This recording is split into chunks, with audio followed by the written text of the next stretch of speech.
big milestones for the club. Obviously, life membership for Nick. They'll get a little highlights package each, which are pretty good videos this week.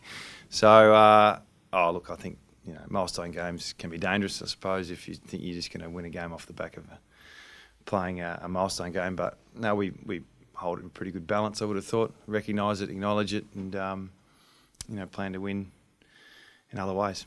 You've been a staunch supporter of Mark Lacroix, and last year obviously wasn't his greatest season. He battled injury, but it's sort of proven how good a player he is. Do you think the first 3 weeks of this season?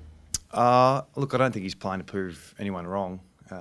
He's been a pretty consistent player for over 10 years. Still kicked 30-odd goals last year as a small forward. So, there was a bit of criticism around last year, but that happens. So, he worked his way through it. We worked our way through it, and really glad he's holding up his end of the bargain this year. When you get to that age and you have a bad year, I would imagine in the back of his mind, he'd be thinking, what does the coach really think all the time? He knows it. Did you make it very clear to him that you're on his side? He knows how I think about him, and internally what he does and what he brings to our club. And no, I didn't waver at all. So perception and reality are a little bit different on occasions. And when you get a bit older or you have a couple of losses or you have poor form, it's part of our industry that you get scrutinised. But all we can do is back these guys in and know that they'll work their way through it. Is there something similar to be said for a bit more information about player injuries and stuff? Because I noticed that Lacroix last year carried a lot of injuries. Gaff did as well. And the media doesn't know it and they sort of hammer blokes, but then later on you find out, that's why. Yeah, okay. I don't think players like to use carrying an injury as an excuse. It's when they're out in the track or out in the park and they're playing, was he a bit too brave on a couple of games last year? Probably. I think he missed 2 or 3 weeks with an injury, so it was pretty obvious he was battling with something. So, but I don't think players would put their hand up and say that's one of the reasons why I'm in bad form, carrying an injury. It's part of the game. Nick, that's 150th. Can I ask the return? Is he playing better than you probably expected him to play in the first couple of rounds of the season? It was a bit of the unknown with Nick because it was so long since he played. Although it was just one season, just so much had happened with obviously himself and his body and the comeback, and then the game. Where's that at the moment? And the new rule, the no third man up rule, like I think I've said it before the season started. That was in after he got injured. So I think that's probably helped a lot of the ruckmen this year. He's seen the good ruckmen look really good and they're hard to stop when they get on top. So. That's been a real asset for us and for Nick. And, Scott Lycett complimenting his work as well was important for us. So is he overs with expectations? Probably not. I think we just went in with a real open mind and a real cautious approach from the start of pre-season and to make sure we try and manage him through a full season. So his minutes are a little bit limited, but he knows that and he recovers really well as a pro and he's just giving it his all when he plays. He's playing 56% or whatever, but he seems to have, in several games, had a massive impact, almost decided some of the games with his influence. Yeah, that's Nick, and that's the influence he can have on the game, and we've missed that, no doubt. We're a better team when he's in it, just like Buddy's a better when he's in the Sydney side. So he's an A+ talent. He's a game winner for us. So we want to complement that, and we've dealt with a lot of things without Nick in the last 12 months, so we're a better team for it. But when he's in the side, he's an asset, and he's coming up against quality ruck division this week, so that's the next challenge for Nick to go against a legitimate, good, solid ruckman. Has that changed anything much? Like, you've had non-traditional ruckmen in the opposition for the past 2 weeks. How does it change this week now that you get a genuine ruckman as an opponent? Well, it's been good for us that the elevation of Nick's ruck work and ruck craft has been week to week. So, there's some exceptional ruckmen in the competition, and Witz he's a really solid ruckman that knows his craft really well. So, did a bit of damage against us last time we played, and our expectations now that we can match it. So does Nick play more now, or he's been building? What's he up to around? Oh no, we'll just keep it slow and steady. I think we're pretty happy with his impact on the game versus the minutes he's playing. He'll elevate as he goes, but it's a 6-day break this week. He's pulled up really well, but we'll just keep managing it similar. And Josh Kennedy, do you manage Josh Kennedy the same way, a bit of it like what you're doing with Nick? Yeah, different athlete. You know, JK's been, from his point of view, available for a few weeks now, and we've really been holding him back. So he's ready. Different injury to come back from, not as long term. So his minutes will be managed to a certain point, but I can't have everyone on managed minutes. So, but it's his first game this year, and he's going to blow up at some stage. But he normally plays every minute of every game, so we might need to look at that. How did Josh go at training last night behind closed doors, and did he pull up okay this morning? Yeah, he's all good. Yep, he's not even an issue in terms of how do they pull up, whereas Nick was towards the round one. How's he pull up from training and the highlights? That's not JK's issue. He's pulling up really well. So it was just more he's ready to go. So we were more than happy to announce him in the side before training yesterday. You're getting a lot of inside 50s now. What do you think JK can achieve with that supply? Well, that's the next step for us. You know, we lose Liam Ryan, who's has been an excitement machine for us, and the unpredictability of our forward line's been an asset and a strength of ours, albeit it's been quite young.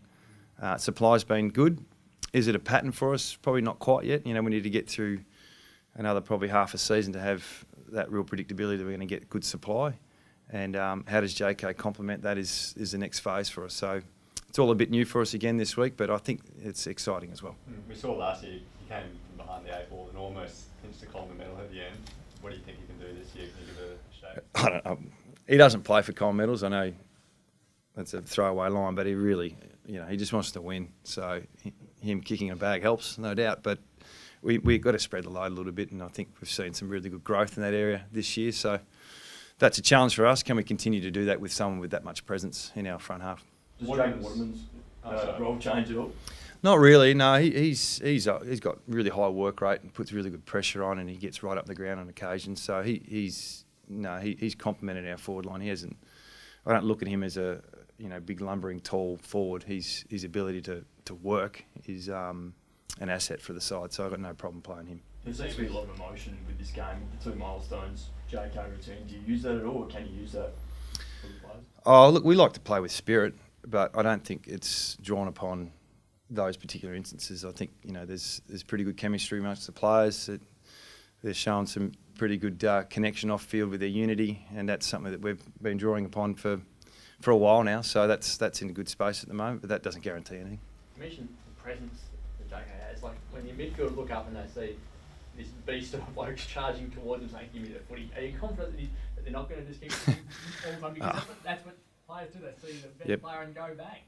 Yeah, no doubt. That's not a bad problem to have. So we'll work through that. I'm sure there'll be moments where we disconnect and we don't take the right option, but hopefully there's more good ones than bad. So that's a good problem to have. The thing will be for Jack not to sort of rest on his laurels now that JK's back running, because he's been fantastic. Yeah. In that last quarter, 2 goals, instrumental.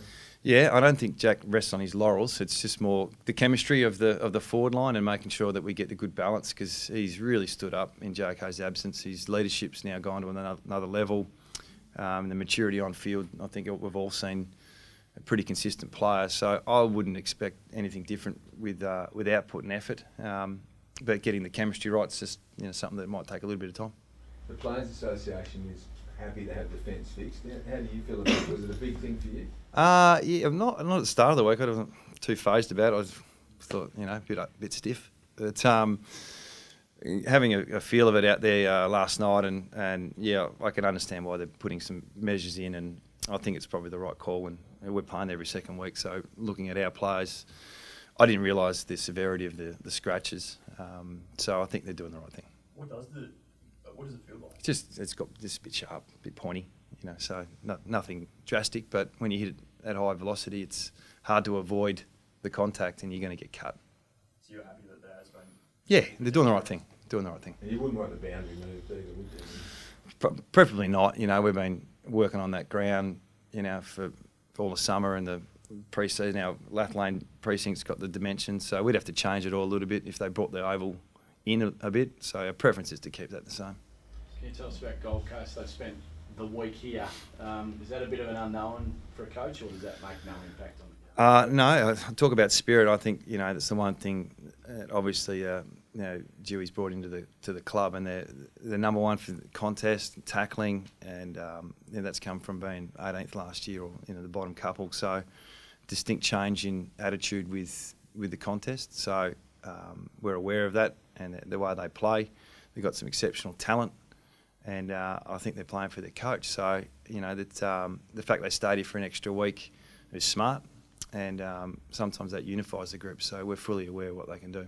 They Freo ruffled the feathers of Aaron Hall last week, and he's an important player. Do you learn anything from that and copy that, or? We'll look at it, no doubt. I mean, it's not the first time someone's been tagged and tagged well. So what you give up to do that, we'll look through.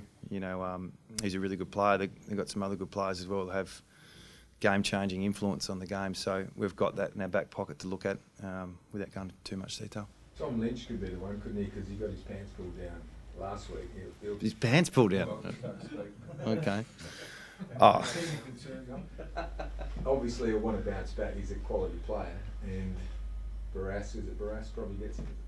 Yeah, look, their forward lines, the talls in particular have got really good presence. So, I mean, he's coming off 8 goals 2 weeks ago. So we know what it's like to play against a quality forward, and obviously Buddy took us apart. So I'm pretty sure they're not expecting 8 goals every week from Lynch, but he's got the presence, and he's the captain, and he's an A-grade player, so we've got to get that done.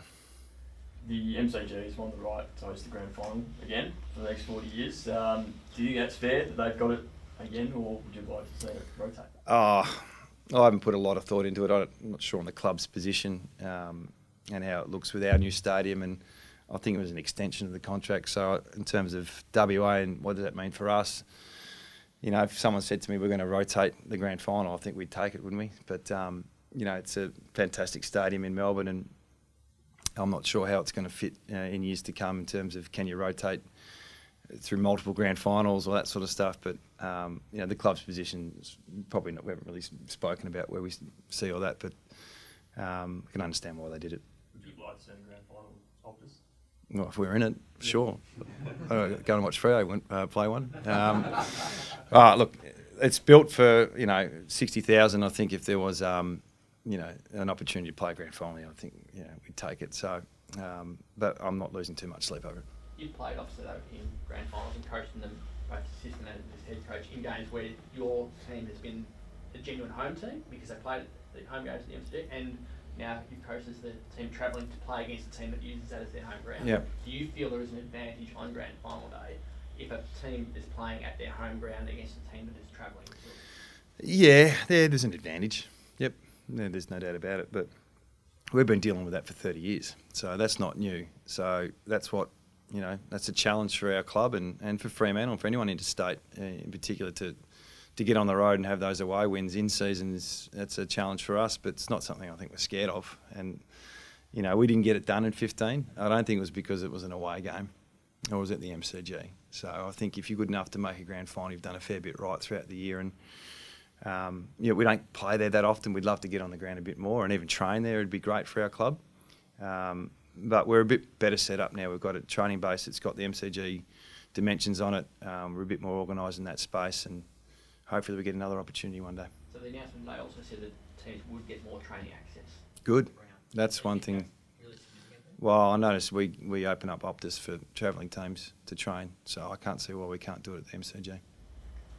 We just asked, I know you're a private person, but everything good with your daughter after the...